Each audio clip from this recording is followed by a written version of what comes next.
Alright, just want to make this video. Probably I will swear in this video because I feel that this guy is an idiot. David Mitchell's soapbox, it should be called David Mitchell's shitbox. Okay, that's what it really is. The guy's a shit for brains, okay. Now, he's actually arguing the Gaelic language, David Mitchell, right? He's actually arguing against the Gaelic language. Now, remember, the Gaels have been attacked, as I've explained, by Vikings, by the Angles. The English came up, ransacked most of the Highlands. Politically, took a lot of their culture away. It wasn't just Roman Catholicism that was actually they were fighting against. It was actually the Gaels themselves. The Gaels largely are a Christian Celtic tribe, okay. One of the first tribes in Europe that actually broke away from Roman Catholicism, and they have the most beautiful language, that probably one of the most beautiful languages in the world. Any language that's actually got more than 1 or 2 words for love. I think in Gaelic they have about 6 or 7 words for love, to describe different love, okay. It just doesn't compare with English language. Gaelic, it's far, far better.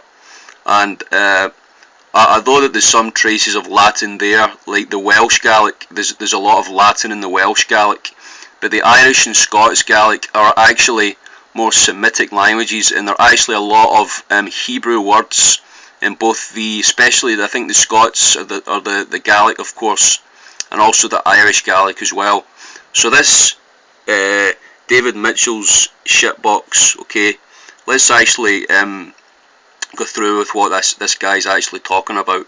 Okay, prepare yourself for a shitload of stuff, okay, coming out of his mouth.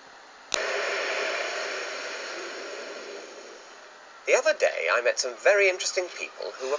Okay, I forgot to warn you as well that the guy speaks like a poof, basically. I'm not against gay people or anything like that, but you know my English accent, the the very stupid, lame-brained, kind of English accent that I do. Well, this guy speaks exactly like a stupid English aristocrat, okay, which he probably isn't. He's just like a public school educated guy, okay. So let's listen to his drivel. Passionate, genuinely passionate, not passionate about sofas, passionate about saving. Why would you Gaelic be passionate language, about sofas, you Scottish twat? Gaelic as opposed to Irish Gaelic. I find I have mixed feelings about this. Certainly, if it were in my power, I'd rather see any language survive rather than die. I'm uneasy about spending too much public money or time public on a language which is now not. That's right, public money that Scottish people pay. Something about which my feelings are entirely unmixed, for instance, is when people occasionally talk about reviving the Cornish language. Let's just talk about the Cornish language then, shall we? So as far as I know, England was made up of many different tribes as well, and perhaps the Cornish people were actually also overthrown by the Angles as well. So the actual Cornish, the Cornish culture was actually, at least the language was lost, okay.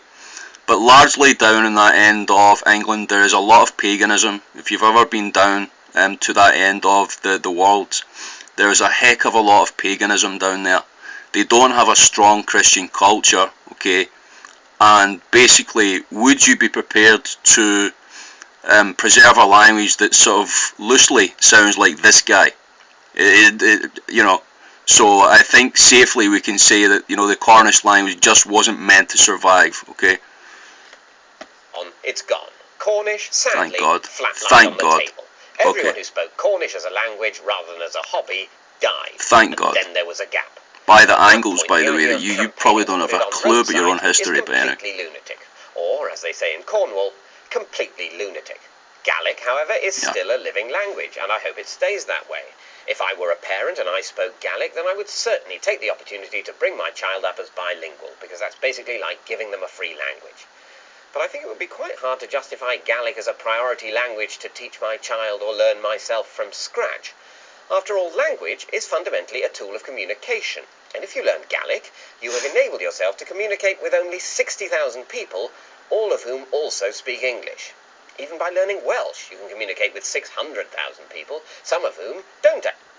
Okay, well that is definitely a weak argument, because basically Language is also part of a culture, so if you want to actually learn a culture as well, then you've actually got to learn the language. And this is just basically typical Englishman's mentality. I'm sorry to say, but you know, we English speaking people expect to go around the world and expect everybody else to speak our language, okay? And it's just and obviously pay taxes to us to enable them to speak our language. And it's just this quite arrogant, but it's actually lazy as well, to be honest. It's just lazy. That's what I'm going to call it, okay? Not to learn another language, okay? It'll only take about 6 months to learn the basics of another language, so I mean, what is he going to be doing? Playing his PlayStation or something like that for that amount of time? Just go and learn it, crying out loud.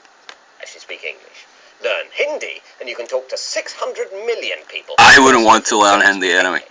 So there you go. 60,000 would have to be pretty fascinating guys to each be more worth talking to than 10,000 Not really. Indians. Not really. So by all means, let's make Gaelic available to study. In fact, that is a very good point.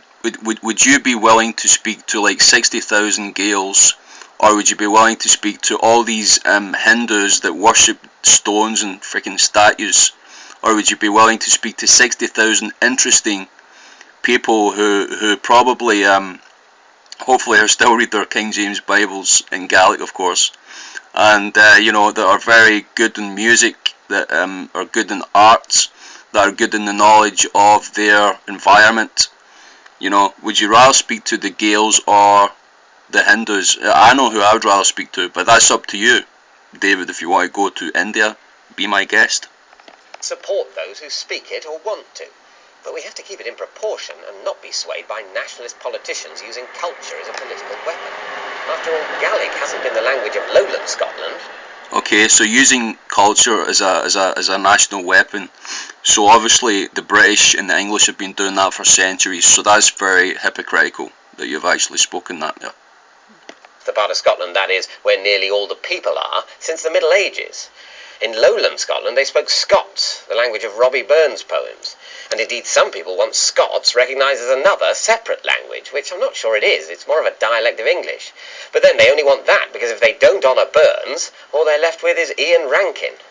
They're certainly not going to make a fuss of Walter Scott anymore, what with his posh voice and his trousers, which is unfair because Scott basically invented the gift shop, tartan and bagpipe idea of Scotland. He is to Scotland what George Lucas is to Star Wars.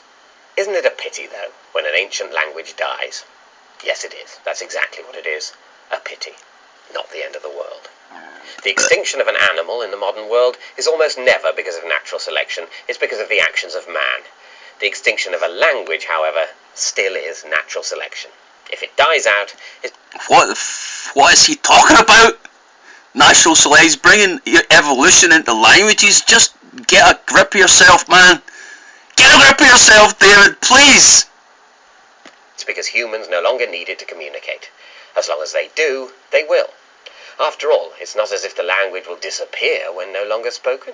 It will still be available for anyone to learn, and indeed used to communicate if they wish, just as people still learn Latin or Old English. Only with far more texts, books of grammar, and dual translations of works than either of those ever had. I mean, you can just... The tones of English are really, like, boring. And if you just listen to somebody, like we will listen to somebody speaking Gaelic after this and we'll see the actual difference. See how interesting English is compared to Gaelic, okay? It'll be like hieroglyphs before the Rosetta Stone. It'll be like hieroglyphs after the Rosetta Stone. If the Rosetta Stone was a massive Rosetta dictionary. So I wish Gaelic well, and I hope it survives, but without absurd levels of politically motivated funding. And if it does, then it will be all the better for having done so on its own merits as a language, and not as a curiosity Please hurry up or a and nationalistic shut state. your gob. Okay, this is just that woman doing a weather forecast in Gaelic. I would actually rather listen to her than for, you know, 10 minutes than listen to that other guy for like 10 seconds.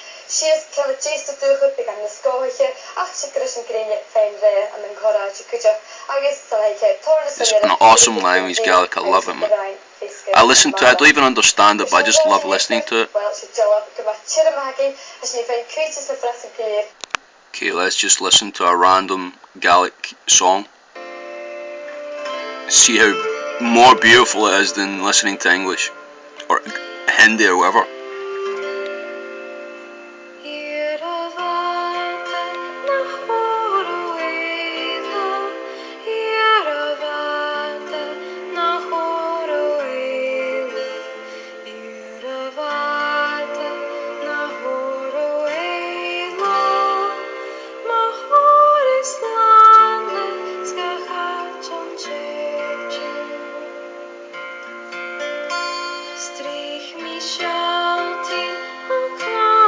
Yeah, that's right, David Mitchell. Isn't the Gaelic language and culture just another culture and language just to be thrown into the dustbin of human waste the past thousands of years that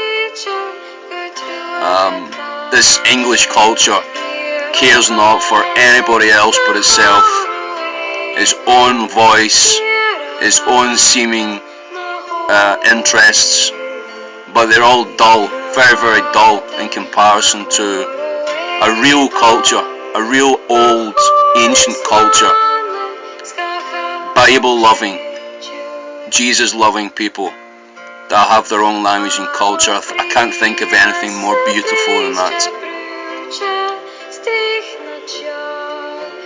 I think I've proved my point, guys. Thank you a lot for listening, and may the Lord bless you.